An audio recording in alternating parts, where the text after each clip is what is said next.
தற்போது இந்த நிலையில் நம்மோடு லுல்லுசபா நடிகர் ஜீவா இணைப்பில் வந்திருக்கிறார். சார் வணக்கம். வணக்கங்க சார், உங்களோட நிகழ்ச்சி மூலம்தான் அவரோட திரை பயணமே ஆரம்பிச்சதுன்னு சொல்லலாம். இந்த நிலையில அவர் உடல்நிலை சரியில்லாம இருந்த விஷயம் உங்களுக்கு தெரிஞ்சதா? தற்போது உங்களோட இரங்கல் செய்தி என்ன சார்? முதல்ல இதன் மூலியமா அவருடைய ரசிகர்கள் அத்தனை பேருக்கும் சொல்லிக்க விரும்புறது என்னன்னா, கடந்த 10-15 நாளாவே ரொம்ப முடியாத ஒரு கண்டிஷன்ல தான் அவர் இருந்தாரு. ஸோ அவருக்கு எவ்வளவோ ட்ரீட்மெண்ட் பண்ணாங்க. அவங்க ஃபேமிலி சைட்லேயும் நிறைய அதுக்காக இது பண்ணாங்க. டாக்டர்ஸ் ரொம்ப நல்லா பார்த்துக்கிட்டாங்க. பட் அவருடைய ஹார்ட் அண்ட் மெடிக்கேஷன் விஷயங்கள் அவருடைய ஹெல்த் ஏற்றுக்கல. இப்போ ஒரு 4 மணி அளவில் அவருடைய வீட்டுக்கு வந்ததுக்கப்புறம் அந்த வெண்டிலேட்டர் ரிமூவ் பண்ணோன்னா அவர் உயிர் பிரிஞ்சிருச்சு. ஸோ இப்போ அவருடைய வீட்டில் தான் நாங்கள்லாம் இருக்கோம். இது என்ன சொல்றதுங்க, எங்க டீமை பொறுத்த வரைக்கும் இது ஒரு பெரிய ஒரு தூண் சரிஞ்ச மாதிரி ஒரு பெரிய லாஸ் எங்களுக்கு. ஏன்னா ஒரு வெறும் ஆக்டர் மட்டும் இல்ல, சேஷுங்கிறவர் ஒரு சோசியல் ஆக்டிவிஸ்டும் கூட.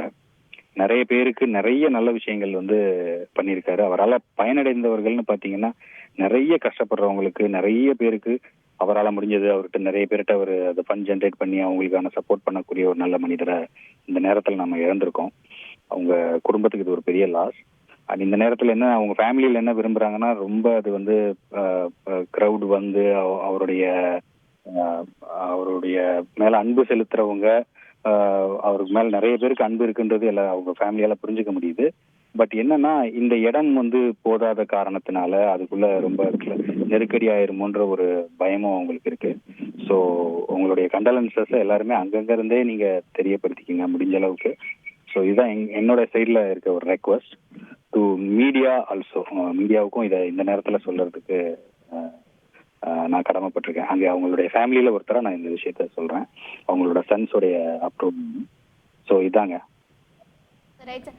இப்போ அவர் திரையில பார்க்கும்போது அவரோட வாய்ஸா இருக்கட்டும் எல்லாமே ரொம்ப நமக்கு சிரிப்பு ஊட்டுற வகையில் இருக்கும். அவரோட பர்சனல் லைஃப்பும் நீங்க அவரோட பழகுனதோட நினைவலைகள் ஏதாவது ஷேர் பண்ண முடியுமா சார்? இல்லைங்க, நாங்கள் ஒரு மோர் தென் 20 இயர்ஸ் அவரோட நாங்கள் பழகியிருக்கோம், நடிச்சிருக்கோம். ஒன்னா நாங்கள் ஒரே ஒரு ஃபேமிலி தான். நாங்கள் இப்போ சமீபத்தில் ஒரு 2 வீக்ஸ் முன்னாடி தான் ஒரு ரீயூனியன் ஷோன்னு ஒன்று பண்ணோம். அதில் எல்லாத்தையும் திருப்பி கூப்பிட்டு அந்த ஷோவை ஆர்கனைஸ் பண்ணதே அவர் தான், ஒரு யூடியூப் சேனலுக்காக. அண்ட் விஜய் டிவி ஷோலையும் அவர் பண்ண அந்த சந்தோஷம், அவர் பார்த்தது எங்களுக்கு என்னன்னா, கடைசியா எல்லாத்தையும் பார்த்துட்டு போறதுக்காகவே அவர் அப்படி ஒரு நிகழ்ச்சியை ஏற்பாடு பண்ணி எல்லாரோடையும் சந்தோஷமா இருந்துட்டு எங்களை கஷ்டப்படுத்திட்டு இப்போ போயிட்டாருன்றதுதான் இந்த நேரத்துல எங்களுக்கு ரொம்ப எமோஷனா இருக்கு. ஸோ அவங்க 3 பசங்க, அவங்களுக்கு எப்படி ஆறுதல் சொல்றதுன்னு தெரியல. அவருடைய ஃபேமிலி அண்ட் அவருடைய ஃபேன்ஸ் டெஃபினட்டா அவர் வேர்ல்டு வைடு அவரை நிறைய பேர் ரசிப்பாங்க. எந்த ஊருக்கு நாங்கள் போனாலும் அவரை கேட்காத ஆளுங்களே இல்லை. ஸோ அவரை இழந்து வாடும் அவருடைய ரசிகர்களுக்கும் இந்த நேரத்தில் எங்களுடைய ரொம்ப கண்டலன்சஸா சொல்லிக்கிறேன் இந்த நேரத்தில்.